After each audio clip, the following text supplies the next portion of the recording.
कौन होगा दिल्ली का अगला सीएम, ये सबसे बड़ा सवाल इस समय का बन गया है, क्योंकि खुद मुख्यमंत्री अरविंद केजरीवाल ने इस बात का ऐलान किया है कि वो अगले 2 दिन में अपने पद से यानी मुख्यमंत्री पद से इस्तीफा दे देंगे। इसके बाद उन्होंने ये भी कहा कि जब चुनाव होंगे उसके बाद अगर मैं चुनाव जीतता हूं तो ही मैं सीएम पद पर बैठूंगा। खबर पर विस्तार देंगे और मेरे साथ चर्चा करने के लिए रेजिडेंट एडिटर मुकेश कुमार जी जुड़ गए। मुकेश जी, ऐसे वक्त में मुख्यमंत्री अरविंद केजरीवाल का यह फैसला किस तरह से देखते हैं आप?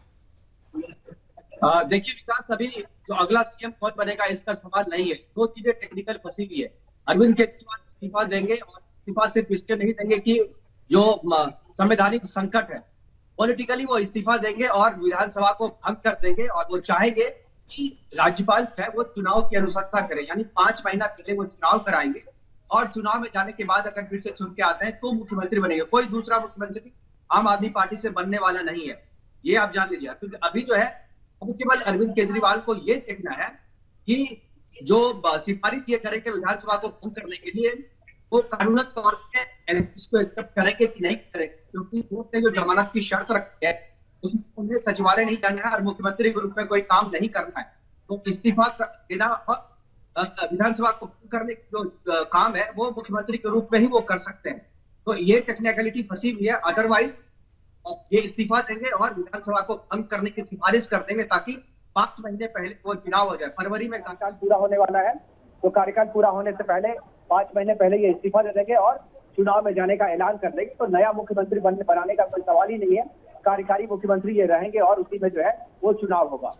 जी, एक सवाल और है यहां से मुकेश जी, 2 कंडीशन से। एक तरफ उन्होंने कहा है कि नवंबर में इलेक्शन कराए जाएं, महाराष्ट्र में जब इलेक्शन है उसके साथ जल्दी इलेक्शन, और दूसरी चीज मैं ये भी पूछूंगा कि ये जरूरी या फिर मजबूरी, क्योंकि जब उन्हें जमानत मिली है तो 6 ऐसी बड़ी शर्तें रखी गई हैं जिसके तहत वो दफ्तर नहीं जा सकते हैं, किसी फाइल पे साइन नहीं कर सकते हैं। तो इसको कैसे देखते हैं आप, जरूरी या मजबूरी?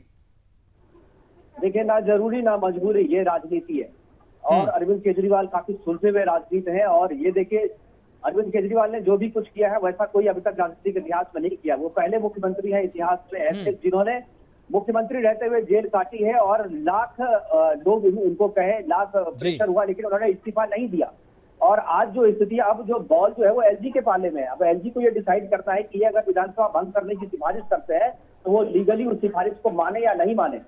अगर वो मान लेते हैं तो नवंबर में चुनाव कराएं या फरवरी से पहले, उनको 5 महीने के पहले चुनाव कराना पड़ेगा। संवैधानिक जो मजबूरी है उसके तहत। इसलिए मुझे नहीं लगता है कि ये अरविंद केजरीवाल की मजबूरी है। ये अरविंद केजरीवाल की मजबूरी नहीं, अब जो है बॉल उन्होंने एलजी के पाले में डाल दिया है। अब एलजी इस बात को डिसाइड करेंगे और अर्ली इलेक्शन तो कराना ही होगा। अगर विधानसभा भंग करवा देते हैं तो चुनाव आयोग अर्ली इलेक्शन के लिए जाना ही पड़ेगा, चाहे वो महाराष्ट्र के साथ हो, चाहे झारखंड के साथ हो या इंडिपेंडेंट हो, लेकिन अर्ली इलेक्शन इनको कराना होगा, क्योंकि ये अकेले इस्तीफा नहीं देंगे, ये विधानसभा भंग भी करेंगे, ये आप मान लीजिए।